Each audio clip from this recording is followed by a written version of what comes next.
Number 1.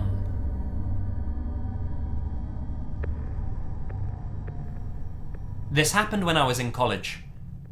I lived in Isla Vista, the student community at UCSB, notorious for being a party school. It fully lived up to its reputation, I tell you that.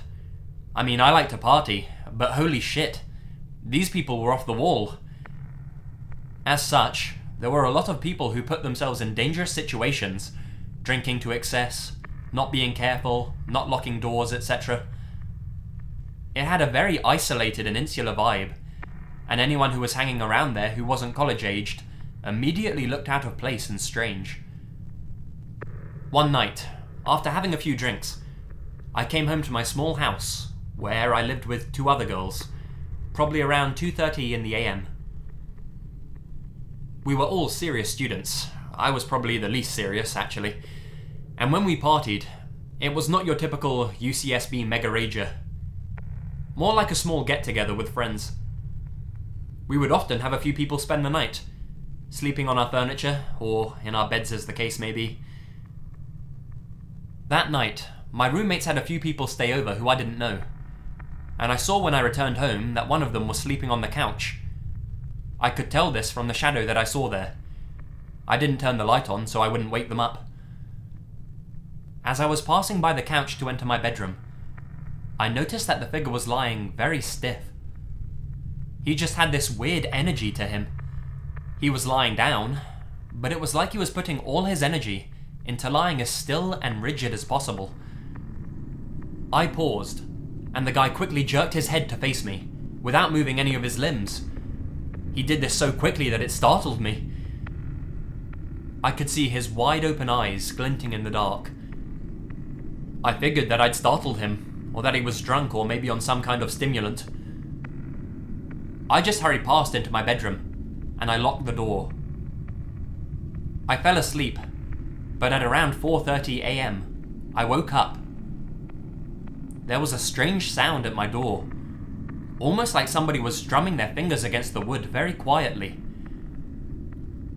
I lay still and listened. There were more quiet sounds, like someone was scratching the door with their fingers, which got louder and louder, until it was clear that he was using both his hands and scratching as fast as he could.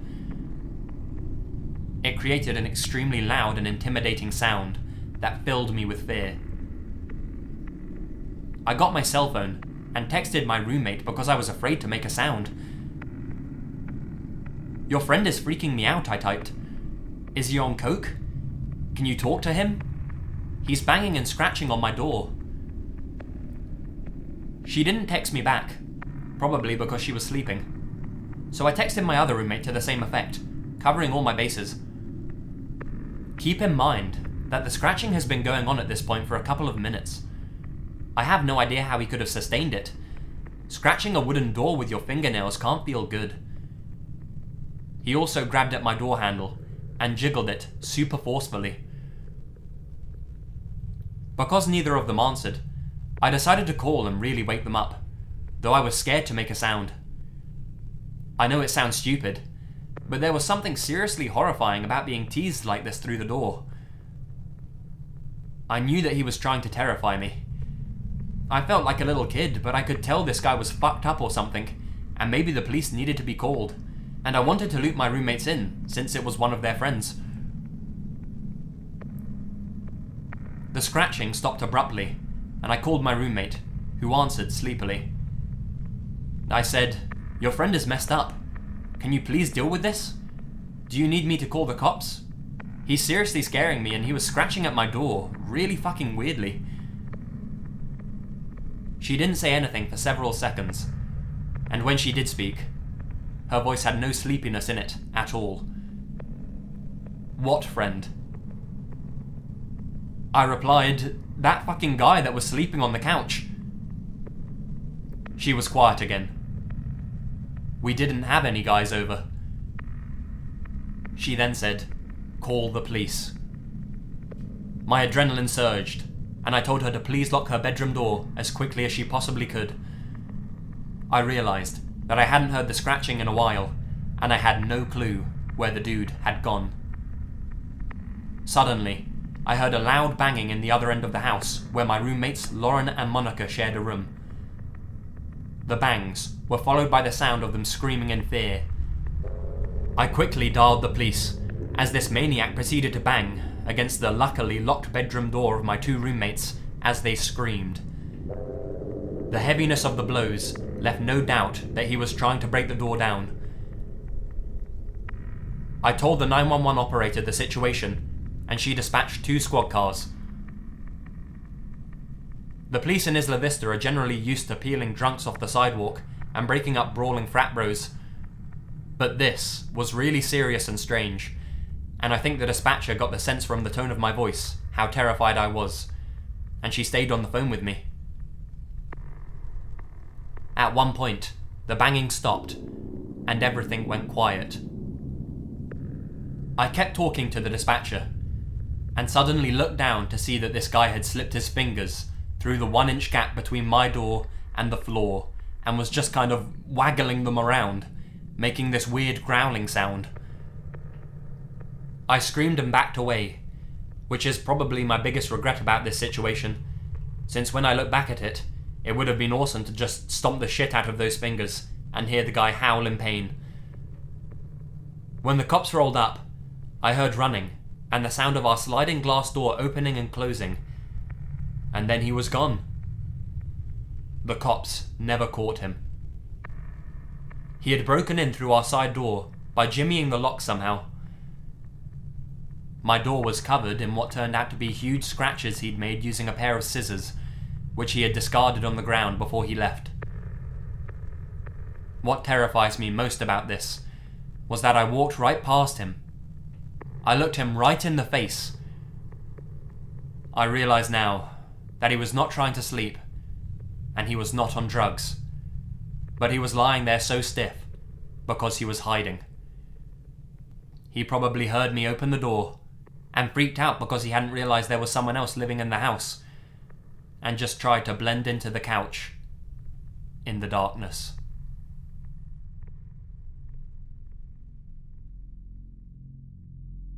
Number 2.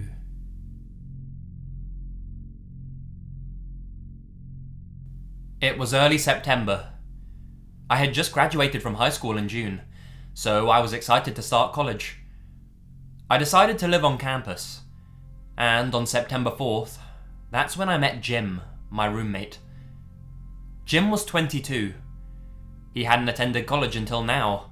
He always said he lived off the fat of his land, which were his weed crop up north, up until coming to college. Jim seemed like a cool guy. He and I both love going to the gym. He was an absolute monster in the weight room. He looked like your average pseudo powerlifter, built like a brick shithouse. But Jim was always a very quiet and sweet guy. I can't be around weed because of medicine interaction, so when he would smoke, he would risk his own arse and smoke out in the back of the dorm. Now, throughout the whole first semester, Jim was still a great guy, but he did end up growing some negative qualities.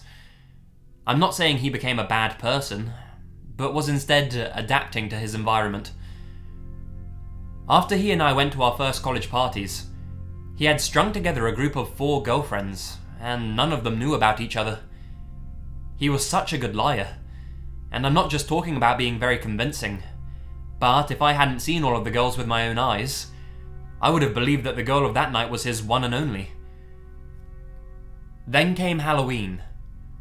I came back to my dorm room around 11:30 at night, after being at another friend's costume party, to find Jim crying in bed. It was weird. I don't think he ever showed this much emotion before. So, I obviously asked him what was wrong. And he told me that one of the girls, Jessica, had been found with no hands or feet inside a cornfield people used to go and hang out at. Of course, I felt horrible.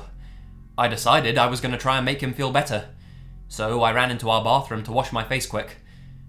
But when I got in there, I could have sworn I saw Jim grinning from ear to ear as I left the room. Due to some privacy reasons, I will only tell you about Jessica. The press release that was let out was horrific. She had been found with her hands and feet cut off with what looked like a serrated saw. They also found corn husks shoved down her throat. Some pretty sick shit. Jim was never the same after Jessica's death. He started to completely skip his classes, drank heavily, spent insane amounts of time at the gym, and went up to his camp in the Adirondacks almost every weekend. This was also about the same time that the disappearances started to happen. It started with a young professor's aide. She'd been walking her dog in the neighborhood not too far from the campus when she went missing. They found her dog hanged by its leash on the aide's door. Then, 3 women that went bar hopping in downtown Syracuse disappeared. They found one of the woman's lip rings in the parking lot of the bar they were last seen. Then came possibly the most disturbing one. A pregnant woman was attacked and kidnapped from her own apartment in Pulaski. The only thing left at the scene was a handwritten note which read, "I'm your baby's daddy now." A silent manhunt was on in my area. The biggest connection I should have made was after I told Jim that a group of 25 people said they would search every inch of upstate New York to find the pregnant woman. When I told him that, Jim began to get very paranoid and jumpy. His nice demeanor began to fade. He was just so angry all of the time. Things came together about a week and a half ago. It was Friday night, and Jim hadn't left to his camp yet, which was weird. It turns out that he was so blazed out of his mind, he had forgotten to leave. When he did go, I felt bad for letting him leave, but now I'm kind of glad I did. The next morning, a woman was found dead, face down, near a gas station. There was blood everywhere. The woman had her tongue ripped out of her throat. But there was a sort of silver lining. The idiot who had done this had left bloody footprints that led to a gas station bathroom, and you'll never guess who was in the bathroom. Of course, it was Jim. Jim has been in custody for about 5 days now. He admitted to nearly every single murder he committed, his first one having been on his 20th birthday. The police raided his camp upstate and found a real-life horror house. Women's bodies were nailed to the wall as trophies. He even turned 2 of them into fucking sex dolls. The sick fuck even bought a crib for, well, you know. Now, how do I know all this? The police have only told immediate family what has happened. But, luckily, I know a few officers. Plus, they kind of felt obliged to show me something. You see, Jim kept a journal at his camp, mostly describing all of his murders, but one entry from Halloween 2014 stood out in particular. This is what it read. Jessica found my kit in my trunk. It's a shame. I had a great spot for her. Made sure that nobody knew that she was going out with me. When police found her, I feigned tears for Dom. He's a great guy, easy to manipulate, but I'm still counting the days until he finally gets a girlfriend. I have never before been so happy to be single.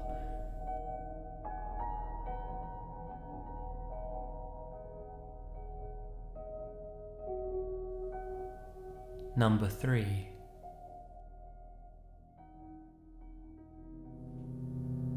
I'm an 18-year-old American male, attending my first semester in college. Sitting in my math class, I noticed a girl that was fairly attractive. I've dated a couple of girls with a similar problem, so the first thing that I noticed was that she had countless scars up and down her wrists, which made me want to be her friend.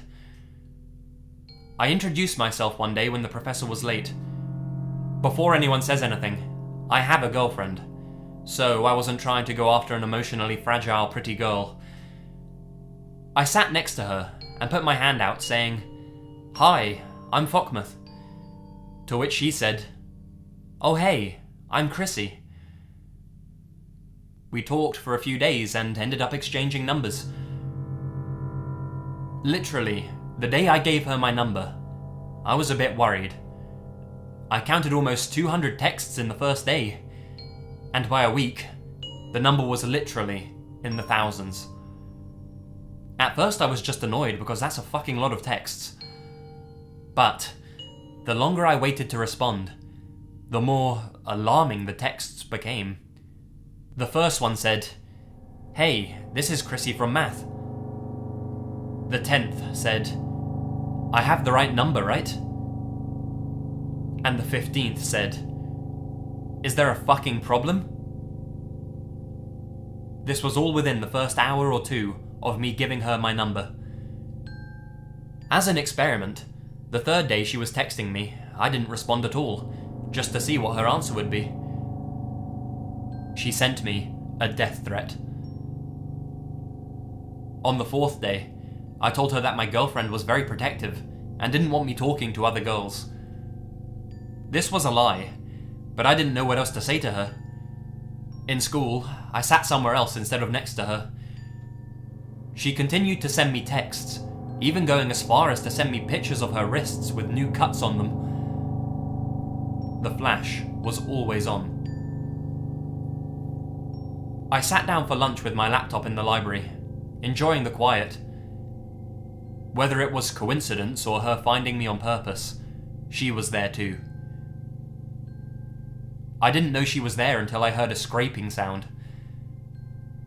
I glanced up from my laptop to see her sitting 4 tables away, about 20 feet or so, carving into the table with her key.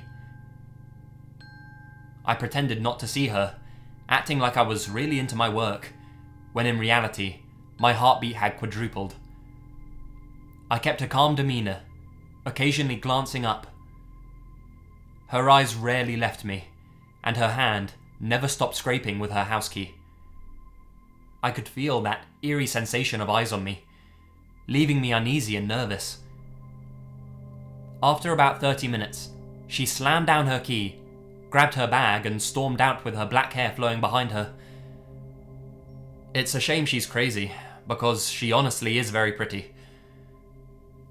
I looked around and saw that nobody else had noticed what had happened, as most people had their headphones in and were actually working.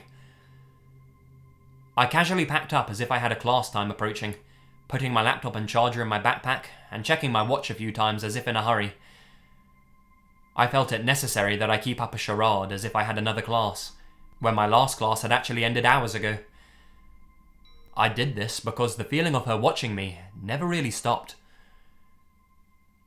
On my way out, I walked by the desk she was sitting at. In case someone was watching, I picked up the key with the intent to turn it in to the lost and found, which I ended up doing in the end. But my main interest was what she had been carving. It was a very, very rough scratching of my name with a face under it. The eyes were crosses, and a crude knife had been scratched into the face's neck. My number was carved into the table, along with the names that I have on my Snapchat, Instagram, and even the fucking URL for my Facebook. I didn't have her on any of these social medias, so I'm dumbfounded as to how she knew them. The only information missing was my address, thankfully. While I was staring at it, my heartbeat was going crazy. My vision flickered a bit, and I assumed it was because of the shitty fluorescent lighting at the school. I went about my day, kindly turning the key into the library's lost and found, but always feeling uneasy. For the first time in 4 days, I didn't receive a text from her, but my thoughts were premature. Driving home, my phone went off with a text message. I ignored it so that I could check it later, assuming it was probably my girlfriend who got out at this time. When I pulled into my driveway, I got my phone and saw that it was a picture from Chrissy. As it ends up, The flickering in my vision wasn't from the light source of the fluorescent lights. It was the flash on her camera taking a picture of me. She was on the floor above me, watching me look at her etching with the key in my hand. Then, another picture came through of me turning the key in. Finally, another of me pulling away in my car. Sweat broke out while I waited for one of me in my own driveway now. Thankfully, that picture never came. I didn't respond to the 3 that she sent, and I never got another text from her. I went back to class to find her talking to another boy, acting just as happy and normal as she was when she and I first met. Just another pretty girl, I guess.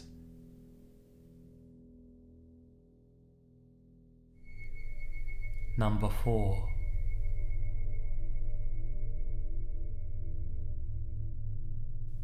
This took place about 10 years ago when I was a freshman in college. I attended college in a rural mountain area in the northeast, a small school tucked away in the rolling hills of the mountains. The type of place where the beauty and casual grace of nature is juxtaposed by the ugliness of humanity. The newspaper was ultra-conservative, and you couldn't venture too far into the woods beyond a few trees without seeing some trace of meth activity. You know the type of place I mean. Anyway, one of my new friends from college somehow discovered an abandoned train trestle deep in the woods about 5 miles from campus. Basically in no man's land. I don't remember exactly how he found this place, because it was very much off the beaten path. The trestle crossed over a river which placidly flowed about 40 feet below. It was actually quite beautiful, and we began going there 3 times a week, just chilling on the trestle, watching the water below and the open sky above. We'd drink 40s there, smoke a bowl there, bring girls there. At some point we began jumping off the trestle into the water below, and then climbing back up. It was just a very college-y thing to do. Basically, it was our chill spot. So, one day, just needing to get away from the dorms and away from it all, I decided to go by myself to the trestle for a swim. It was around 7 PM, so I still had a good hour or so of dim sunlight, and I brought a flashlight with me for the walk home when it was sure to be dark. I made the trek through the pathways of the woods, as I'd done 100 times before, and I left my towel and flashlight on the trestle, and jumped into the water. I'd say that the water was around 10 to 15 feet deep. It flowed almost imperceptibly. You might as well be swimming in a stagnant pool. However, about 50 yards away from the trestle, the river narrows and the current picks up significantly. Then, about 20 yards after that, there is a maybe 20-foot high waterfall that bubbles and splashes with extreme violence. We used to watch large objects go over and never come up again. So, there I am, dimly bobbing my head in and out of the water, doing underwater flips, etc. But then, when I pop my head out of the water, I happen to glance to the side of the river, and I see a man walking towards the water. The water itself is kind of impeding my view, so I don't see him fluidly walking towards the water. I more see him in different stages of being closer to the water, like flipping through a flip book. He's about 15 feet away, then 10 feet, then 5 feet. I can barely give you a description. Maybe around 6 feet tall, pale, skinny, black hair pulled back in a ponytail. What I do remember most about his appearance was the extremely empty look on his face and in his eyes. Like he was doing something mundane, like taking out the trash or raking leaves. So I'm there, treading the water, not really knowing what to think. But I see he's no longer beside the river. Instead, he's jumped into it, and is swimming pin straight directly at me, really, really fast. I tried to swim the opposite way, but within a minute, I feel him grab my ankle and tug. I tried to scream, but water filled my mouth. While I'm underwater, He lets go and goes up for air, then grabs back onto me and pulls me again. It seems like he's done this before, and I never once see him after he's jumped in the water. He's gradually pulling me to where the current picks up before the waterfall. I start to realise this and just fucking flip out, kicking, screaming, cursing, but to no effect. Finally, I feel the current start to take me, and as I twist away towards the waterfall, I look back and see this fucking guy just casually swimming back to where he jumped in the water, not even looking at me. This is by far the scariest moment of my life as I approach the waterfall. Long story short, I go over, and I'm underwater for a long, long time. Over a minute for sure.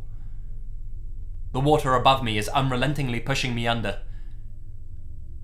The only reason I survived this was that there was a large log that had gone over the edge, and I was able to grab it and leverage it against the bottom to push me away from the crushing water.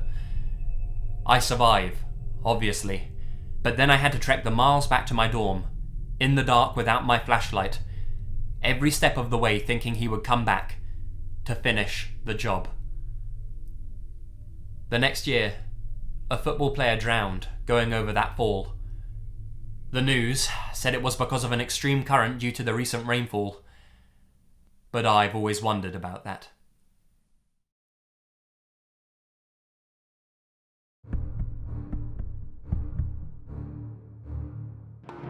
Hi guys, Lazy Masquerade here. Thank you so much for watching the video. We're fast approaching 90,000 subscribers, so we're well on the road to 100,000 Lazy Legion recruits, and I would like to thank everyone who has supported me so far. I honestly couldn't have got this far without you. Thank you so much for your support on YouTube, on Twitter and Facebook as well, and just in any way that you interact with the channel. I just want to give a massive shout out to all of you who have helped me so far. Big up to you. Also, as always, I want to give another big shout out to Anthony for the artwork that he's provided me. Make sure to check him out via the links in the description. He does some great stuff and is a great guy, so check him out too. Don't forget to subscribe, join me on Facebook and Twitter, and you'll hear from me again very soon.